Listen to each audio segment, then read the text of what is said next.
고린도전서 15장 12절부터 20절까지입니다.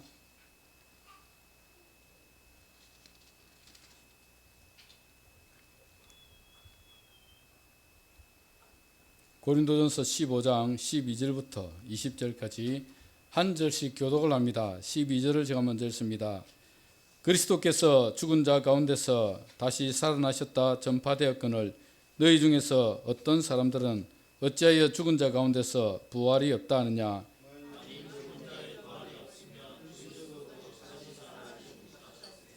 그리스도께서 만일 다시 살아나지 못하셨으면 우리가 전파하는 것도 없것이요 또 너희 믿음도 없것이며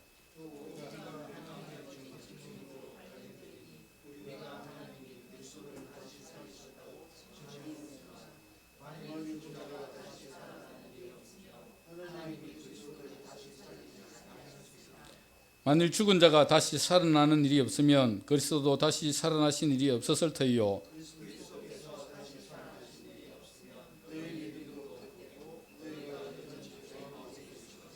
또한 그리스도 안에서 잠자는 자도 망하였으리니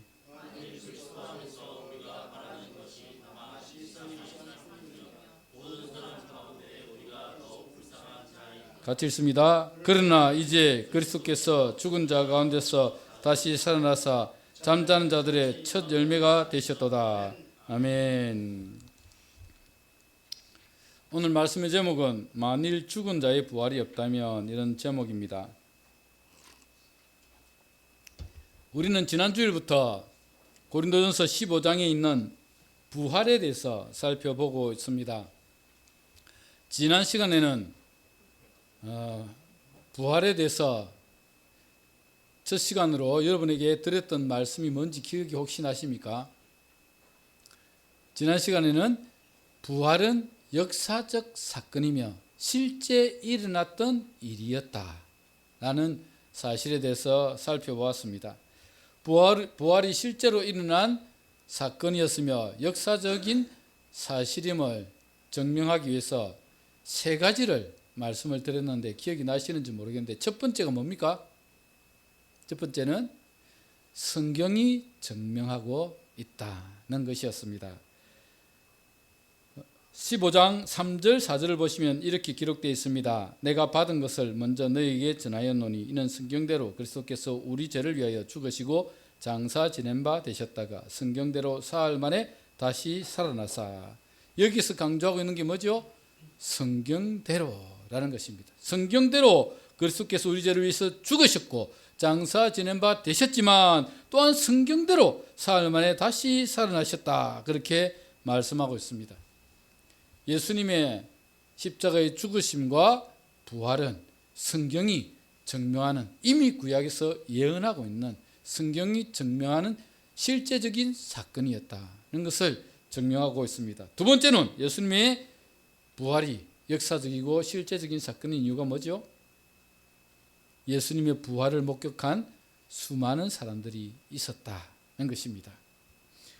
5절에서 7절 한번 보십시오. 5절에서 7절 제가 읽어드리겠습니다.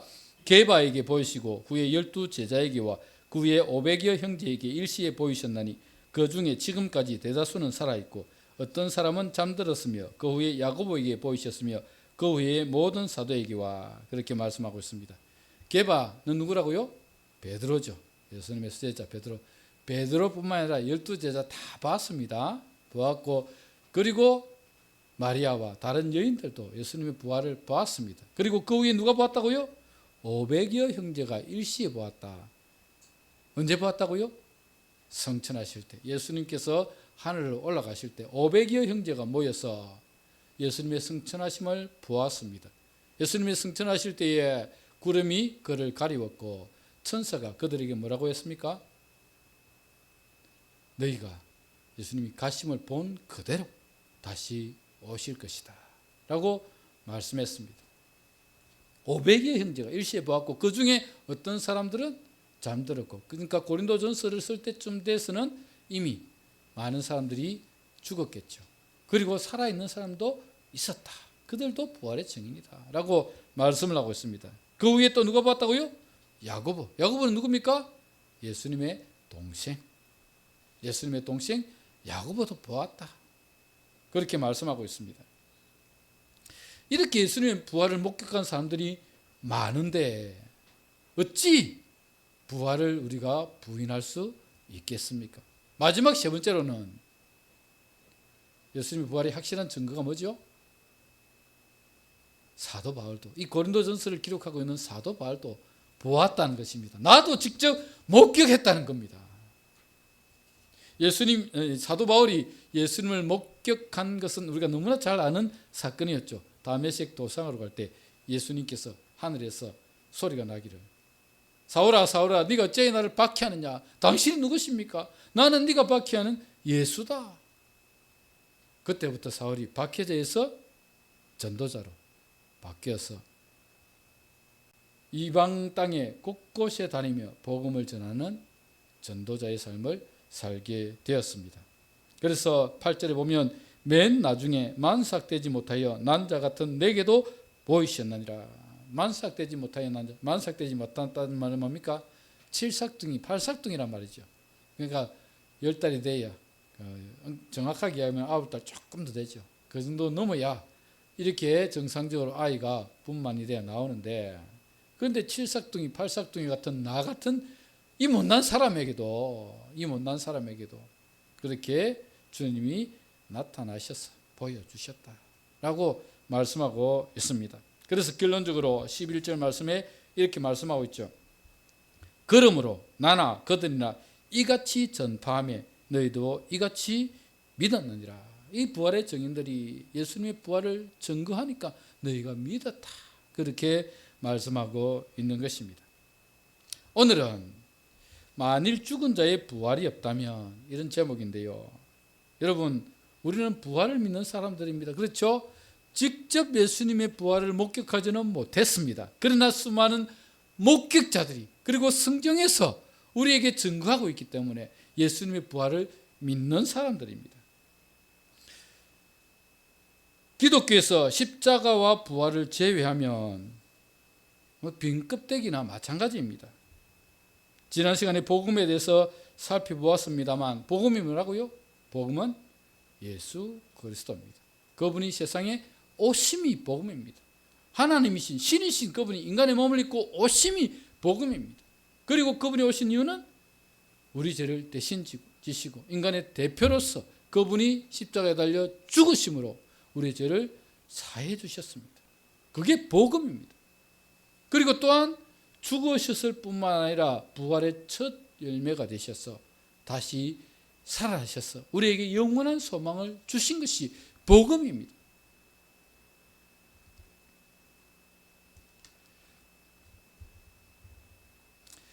이 부활의 소식을 전한 사람들이 정말 많았죠.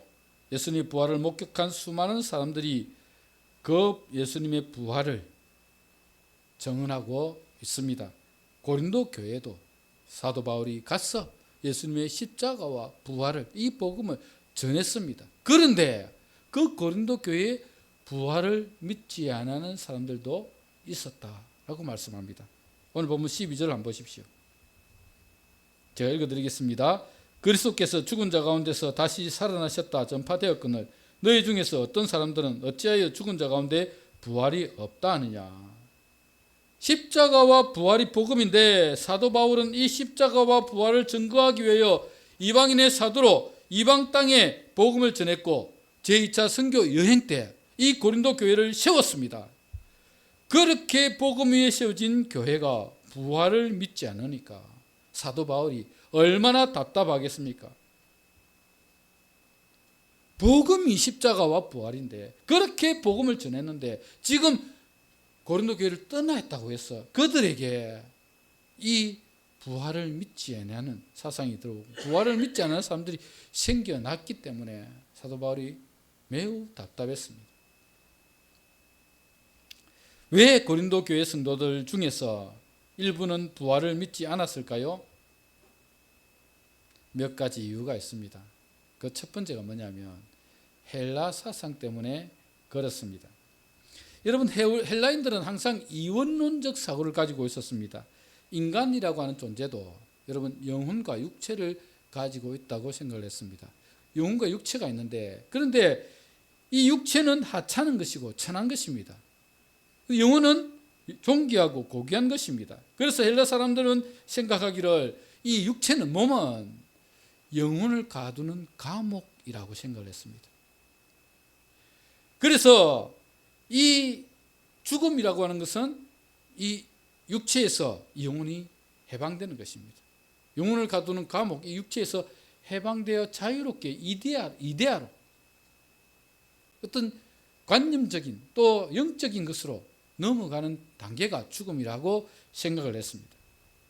그러므로 그들에게 있어서 죽은 자가 부활함으로써 다시 영혼을 수감하고 있는 몸과 재결합한다는 것은 이것은 있을 수 없는 일이고 있어서도 안 되는 상식 밖의 일이라고 생각을 했습니다. 고린도 교회 성도들 가운데서는 이 헬라 철학의 영향을 강하게 받아서 부활 교리를 부인했던 사람들이 있었을 것이다 라고 생각이 듭니다. 두 번째로, 부활을 믿지 않는 사람들이 있었던 이유가 뭐냐? 예수님의 부활은 거짓이라는 소문 때문에 그들이 믿지 않았을 것입니다. 예수님의 부활을 믿지 않았던 사람들, 예수님께서 부활하지 않았다고 주장하는 사람들 가운데서는 도적설과 기적설이 있습니다. 도적설이라고 하는 게 뭐냐? 이 도적설이라고 하는 것은 예수님이 무덤에 묻혔는데 제자들이 예수님의 시체를 훔쳐가 놓고는 예수님이 부활했다라고 주장하는 사람들입니다. 여러분, 예수님께서 이렇게 제자들이 예수님의 시체를 훔쳐갔다고 생각하게 된 배경이 성경 말씀에 나옵니다. 마태복음 28장 11절에서 15절을 보시면 나오는데 제가 한번 읽어드리겠습니다. 여자들이 갈 때 경비병 중 몇이 성에 들어가 모든 된 일을 대제사장들에게 알리니 그들이 장로들과 함께 모여 의논하고 군인들에게 돈을 많이 주며 이르되 너희는 말하기를 그의 제자들이 밤에 와서 우리가 잘 때에 그를 도적질하여 갔다 하라. 만일 이 말이 총독에게 들리면 우리가 권하여 너희로 근심하지 않게 하리라 하니 군인들이 돈을 받고 가르친 대로 하였으니 이 말이 오늘날까지 유대인 가운데 두루 퍼지니라. 여러분, 예수님이 죽었다가 3일 만에 다시 부활한다는 것을 미리 말했기 때문에 이 대제사장들도 생각해 보니까 이 예수님이 3일 만에 부활한다고 하니까 총독 빌라도에게 좀 군사를 시켜서 예수님의 시체를 훔쳐가지 못하도록 경비를 써달라 했습니다. 그런데 뭐라고 했습니까? 빌라도가 너희에게 군사들이 있지 않느냐, 너희에게 종들이 있지 않느냐, 너희가 경비해라 그랬습니다. 그래서 대제사장이 하속들을 데리고 그 무덤을 경비하도록 시켰습니다. 그리고 정말 안식 후 첫날에 놀라운 일이 일어납니다. 그것들을 누가 봤다고요? 경비병들이 봤다니까요. 그래서 대제사장들에게 가서 보고했습니다. 보고하니까 뭐라고 했습니까? 대제사장들이 장로들과 의논한 후에 돈을 많이 주며 경비병들에게 이렇게 제자들이 훔쳐갔다고 소문을 내라 그랬습니다. 제자들이 훔쳐갔다고 소문을 내라. 만일 무슨 문제가 생기면 우리가 뒤를 봐주겠다. 그렇게까지 이야기했습니다. 그래서 경비병들이 돈을 받고 예수님의 제자들이 예수님의 시체를 훔쳐갔다 소문을 냈습니다. 그러니까 뭐라고요? 이 말이 오늘날까지 유대인 가운데 두루 퍼지니라 그랬습니다. 예수님이 부활하실 때 어떤 일이 일어났습니까? 경비병들이 본 게 뭡니까? 경비병들은 사실 예수님께서 부활하심을 보지는 못했어요. 그런데 그날 있었던 일들이 성경에 기록되어 있습니다. 마태복음 28장 2절에서 4절에 보면 이렇게 기록되어 있습니다. 제가 한번 읽어드리겠습니다. 큰 지진이 나며 주의 천사가 하늘로부터 내려와 돌을 굴려내고 그 위에 앉았는데 그 형상이 번개 같고 그 옷은 눈같이 희건을 지키던 자들이 그를 무서워하며 떨며 죽은 사람과 같이 되었더라. 여러분, 안식 후 첫날 새벽에 큰 지진이 일어났다고 했습니다. 그리고 그 돌을 예수님의 무덤을 막아두었던 그 큰 돌이 굴러져 나갔다고 했습니다. 그리고 천사들이 내려왔는데 그 천사들이 놀랍습니다. 그 형상이 번개 같고 그 옷은 눈같이 희건을 그 지키던 자들이 그를 무수하여 떨며 죽은 사람과 같이 되었습니다. 이런 놀라운 일들을 경비병들이 경험했기 때문에 대제사장들이 가서 보고를 한 겁니다. 제자들이 훔쳐간 것이 아니라 이런 놀라운 일들이 있어서 보고를 했는데 대제사장들이 뭐라고요? 돈을 많이 주어서 제자들이 훔쳐갔다고 이야기해라. 그래서 그런 소문이 돌게 됐던 것입니다. 이런 소문들이 그렇게 유대인뿐만 아니라 이렇게 다른 지역에까지 분명히 흘러갔을 것입니다. 또한 기절설이라고 하는 게 있습니다. 기절설이 뭐냐면 예수님이 십자가에 달려셨지만 사실은 죽은 게 아니다. 기절했다. 그런데 무덤에 장사 진행된데 그런데 예수님이 깨어난 거다 라고 주장하는 사람들입니다. 이 사람들은 과학적 사고를 가지고 접근을 한 겁니다. 여러분, 어떻게 죽은 사람이 다시 살아날 수 있습니까? 다시 살아날 수 없죠? 죽은 사람 다시 살아날 수 없습니다. 과학적으로 살아날 수 없습니다. 그래서 예수님은 기절한 거다. 그래서 장사 지냈지만 예수님이 다시 깨어나서 다시 나타나신 것이다 라고 이야기를 합니다. 예수님이 기절했다가 다시 살아났습니까? 성경은 예수님이 분명히 돌아가셨음을 증명하고 있습니다. 요한복음 19장 31절 32절을 한번 읽어드리겠습니다.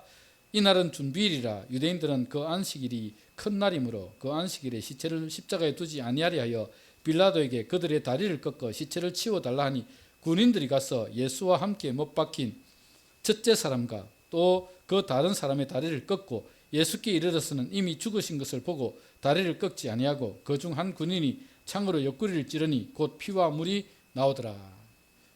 여기에 이날은 준비일이라 그 안식일이 큰 날이므로 어떤 안식일입니까? 유월절 안식일이었습니다. 유월절 안식. 큰 날이었기 때문에 유월절이었기 때문에 시체를 십자가에 두는 것을 원치 않았습니다. 그래서 대제사장들이 빌라도에게 요청을 했죠. 십자가에 두지 말고 아직 살아있으면 다리를 꺾었어.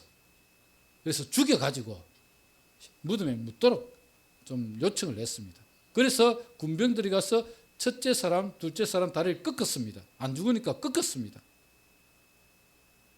사람이 여러분 이렇게 다리를 꺾으면 그것으로 인해서 그 충격으로 죽게 되지 않겠습니까? 그래서 첫째 사람, 둘째 사람 누굽니까? 강도들. 예수님과 함께 십자가에 못 박혔던 강도들은 다리를 꺾었습니다. 그런데 예수님께 와 보니까 이미 죽었습니다. 죽은 것을 확인했습니다. 그래서 최종적으로 그를 확인하기 위해서 창으로 옆구리를 푹 찔렀습니다. 그러니까 물과 피가 쏟아져 내렸습니다. 마지막으로 그렇게 확인까지, 죽은 것을 확인까지 하고 물과 피가 다 쏟아져 내렸는데 어떻게 안 죽었다고 말할 수 있습니까?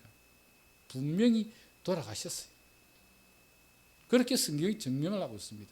그렇게 십자가에 달려 돌아가신 것을 확인하고 아리마대 사람 요셉이 자기가 묻히기 위해서 판 새 무덤에 예수님을 묻었습니다. 예수님은 기절한 것이 아니라 죽으셨습니다. 예수님은 죽으신 이후에 무덤에 장사 지냈고 3일 만에 다시 살아나셨습니다. 부활하셨습니다. 그런데도 이렇게 예수님의 부활을 믿지 못하는 사람들이 많습니다. 지금도 예수님이 부활했다는 것을 믿지 못하는 사람들이 참 많이 있습니다. 그들을 향해서 우리에게 말씀하는데 오늘 사도 바울이 뭐라고 말씀하느냐면 만일 우리에게 부활이 없다면 이런 퀘스천을 우리에게 붙여주고 있는 것입니다. 오늘 본문 13절부터 19절에는 만일이라는 단어가 5번 나옵니다. 5번. 헬라어로 A라고 하는데 가정법입니다. 가정법. 영어로는 if죠. if, 만일 A라고 하는 이 단어가 5번 나옵니다. 13절에 만일 죽은 자의 부활이 없으면 그리스도도 다시 살아나지 못하셨으리라. 14절에 그리스도께서 만일 다시 살아나지 못하셨으면, 15절에 만일 죽은 자가 다시 살아나니 없으면, 16절에 만일 죽은 자가 다시 살아나니 없으면, 19절에 만일 그리스도 안에서 우리가 바라는 것이 다만 이 세상의 삶뿐이면, 이라고 해서 이렇게 5번이나 만일 예수님의 부활이 없다면, 예수님께서 그리스도께서 다시 살아나지 못했다면 이라고 하면서 5번이나 강조해서 말씀하고 있는 것입니다.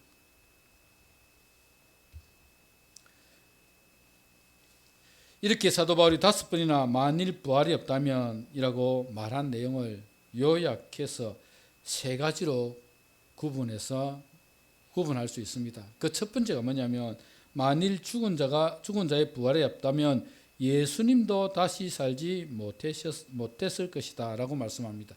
13절 한번 보십시오. 만일 죽은 자의 부활이 없으면 그리스도도 다시 살아나지 못하셨으리라. 만일 성도의 부활이 없다면 어떻다고요? 예수님이 다시 살아나지 못하셨을 것이다.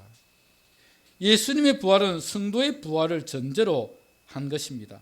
예수님의 부활은 성도의 부활과 밀접한 연관이 있다는 것입니다. 죽은 자의 부활을 기대하지 않고 거부하는 것은 곧 예수님의 부활을 받아들이지 않고 거부하는 것과 동일하다는 말입니다. 예수 그리스도는 육신을 입고 이 땅에 오신 하나님의 아들이십니다. 그분은 성경대로 고난을 받으시고 십자가에서 우리를 위해서 희생 제물이 되셨습니다. 그리고 성경대로 사흘 만에 무덤을 깨뜨리시고 다시 살아나셨습니다. 만일 죽은 자의 부활이 없으면 예수님도 다시 살지 못했을 것입니다. 예수님이 부활하지 못했다면 그분은 천국이나 영생과는 상관없는 분이시며 단지 젊은 나이에 잠시 세상을 시끄럽게 하다가 십자가에 처형당한 사형수에 불과했을 것입니다. 예수님이 부활하지 못했다면 우리를 위하여 처소를 예비하러 가신다는 말은 거짓말이었고 예수님은 진리가 될 수 없습니다. 만일 예수님이 무덤을 열고 다시 살아나지 못했다면 우리에게 영생은 존재할 수가 없습니다. 그러므로 요한복음 3장 16절도 거짓말이 됩니다. 요한복음 3장 16절에 뭐라고 말씀하고 있습니까? 하나님이 세상을 이처럼 사랑하사 독생자를 주셨으니 이는 그를 믿는 자마다 멸망하지 않고 영생을 얻게 하려 하심이라. 우리에게 영생을 주시겠다고, 예수 그리스도를 믿는 자는 영생을 주시겠다고 말씀하고 계십니다. 예수님이 십자가에 달리신 이유도 우리에게 영생을 주시기 위함입니다. 그리고 예수님은 부활의 첫 열매가 되셔서 우리에게 확실하게 이 사망 권세를 깨고 이기시고 영생이 있음을 보여주셨습니다. 그분은 장차 우리의 부활의 보증이 되십니다. 장차 우리가 부활할 것에 대한 확실한 보증으로 다시 살아나셨습니다. 우리는 이 부활의 소망을 가지고 살아가는 자들입니다.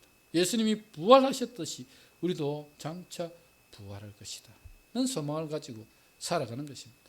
두 번째로, 만일 부활이 없다면 말씀 전파나 믿음도 헛것입니다. 오늘 보면 14절 한번 보십시오. 그리스도께서 만일 다시 살아나지 못하셨다면 우리가 전파하는 것도 헛것이며 또 너희 믿음도 헛것이며 그렇게 말씀하고 있습니다. 사도 바울은 죽은 자의 부활을 부정하는 처사는 단순히 추상적이나 관념적인 차원에서 머무는 것이 아님을 말씀하고 있습니다. 그것은 신앙의 진위와 관계되는 매우 구체적이고 실제적인 문제입니다. 앞절에서 바울은 죽은 자의 부활을 부정하는 것은 궁극적으로 그리스도의 부활을 부인하는 결과에 이른다고 말했습니다. 그렇다면 죽은 자의 몸의 부활을 부정하는 것은 복음을 부정하는 것이며 신앙을 저버리는 중차대한 문제가 된다고 말씀하고 있습니다. 그래서 오늘 본문에는 부활을 부정할 경우에 일어난 두 가지 사항을 언급하고 있습니다. 첫째는 바울 일행이 전파한 모든 것이 헛것이다 는 것이고, 둘째는 고린도 교인들의 믿음도 헛되다라고 말씀하고 있습니다. 만일 그리스도의 부활이 없으면 사도들의 전하는 말씀도 헛것이고 복음을 듣는 모든 성도들의 믿음도 헛것이 된다라고 말씀을 하고 있는 것입니다. 다시 말씀을 드리면 만일 그리스도께서 다시 살아나지 못하셨다는 것은 기독교의 선교와 믿음은 다 허구일 뿐이라는 것입니다. 기독교에서 부활을 제거한 뒤에 남는 것이 무엇이겠습니까? 십자가만으로는 완전한 구원이 이루어질 수가 없습니다. 앞에서도 말씀을 드렸습니다만 구원의 순서 제일 마지막 단계가 뭐라고요? 영화. 영화는 언제 이루어지는 것입니까? 우리 주님 다시 오실 때 우리 몸이 부활하여 영광스러운 몸으로 부활하여 하늘나라에 주님 계신 천국에 들어가는 것이 영화의 단계입니다.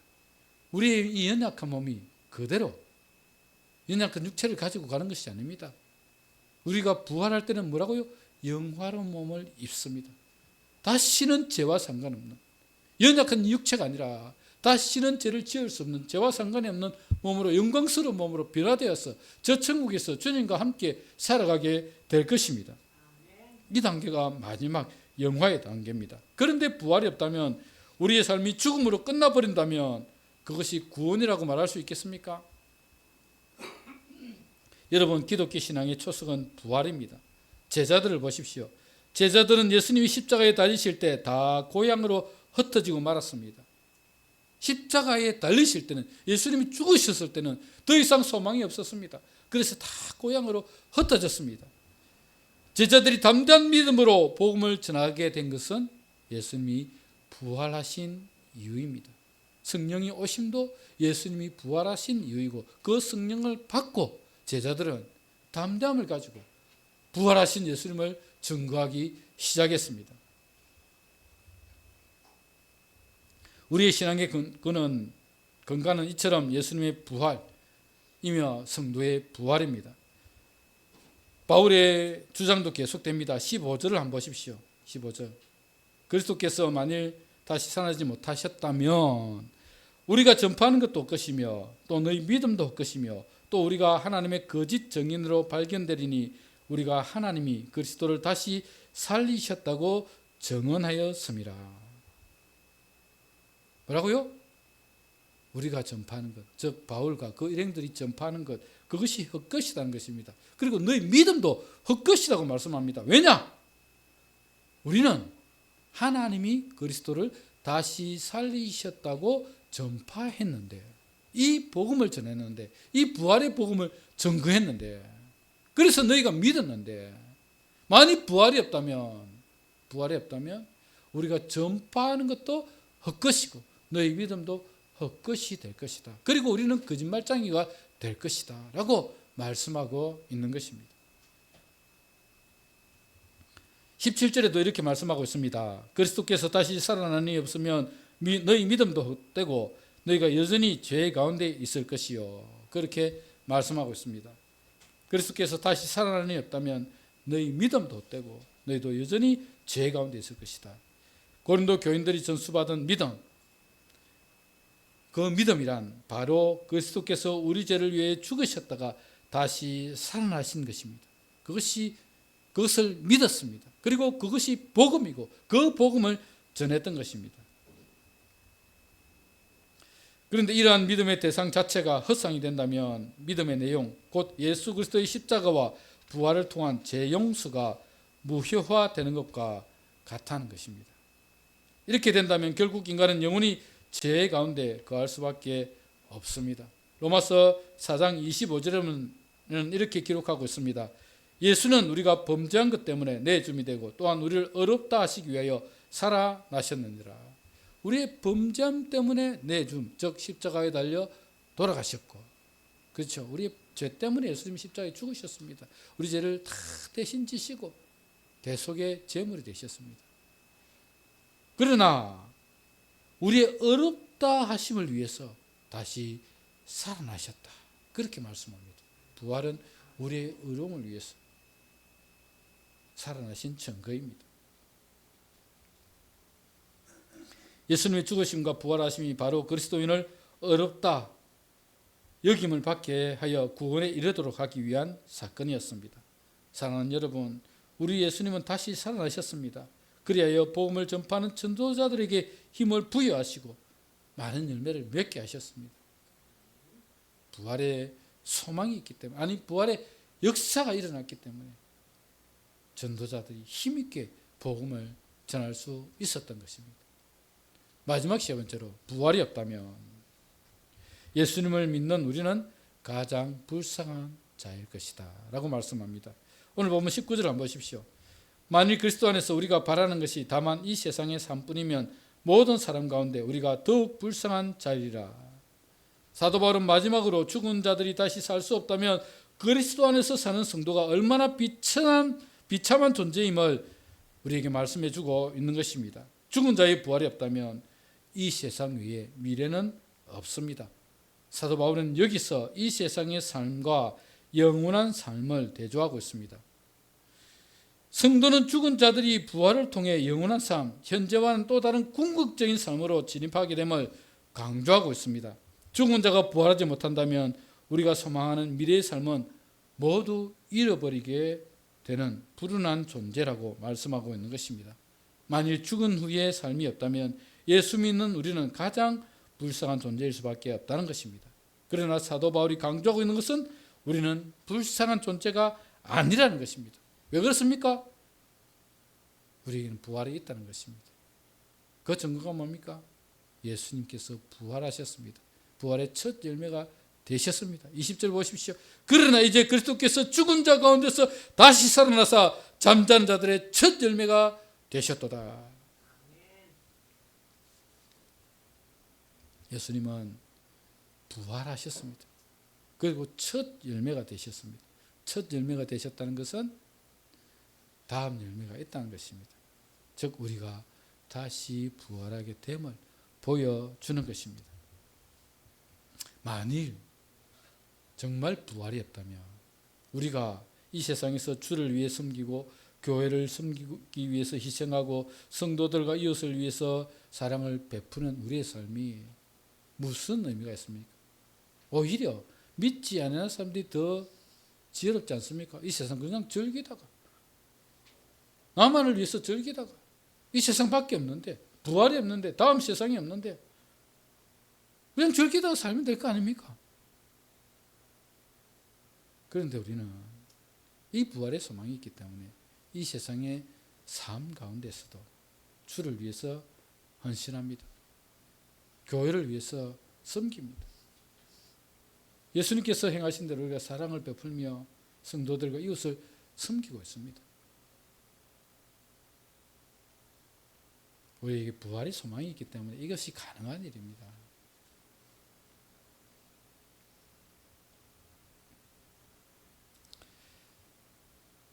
믿지 않는 사람들은 이 세상이 전부인 것처럼 오직 자기의 유익을 위해서 살아가고 자기의 만족을 위해서 어떤 일도 서슴지 않는 삶을 살아갑니다. 그들에게는 이 세상이 전부이기 때문에 그렇습니다. 그러나 우리에게는 이 세상이 전부가 아니죠. 우리는 영원한 본향, 우리가 앞으로 살아가게 될 본향 천국이 예비되어 있습니다. 장차 부활의 몸을 입고 영광스러운 모습으로 변화되어 주님과 더불어 영원히 살아가게 될 것입니다. 우리에게 이 부활의 소망이 있다면 이 땅에서 삶이 때때로 지치고 힘들어도 인내할 수 있고 참아낼 수 있습니다. 사랑하는 성도 여러분, 죽은 자의 부활은 반드시 일어나게 됩니다. 반드시 죽은 자의 부활이 일어납니다. 주님 부활하실 때 우리의 몸이 영광스러운 몸으로 변화됩니다. 이 소망을 가지고 살았으면 좋겠습니다. 이것이 우리의 소망이 되어야 합니다. 우리의 믿음은 이 부활 위에 세워져 있습니다. 사랑하는 여러분들이 이 부활 신앙 위에 굳게 서서 흔들리지 말았으면 좋겠습니다. 천국 소망을 품고 어떤 어려움이 와도 이겨내고 우리가 주를 위해서 살아가면서 때로는 박해도 당하고 때로는 나의 것을 희생하면서 섬겨가는 그 삶도 부활의 소망이 있기 때문에 즐거움이 되고 기쁨이 될 수 있는 것입니다.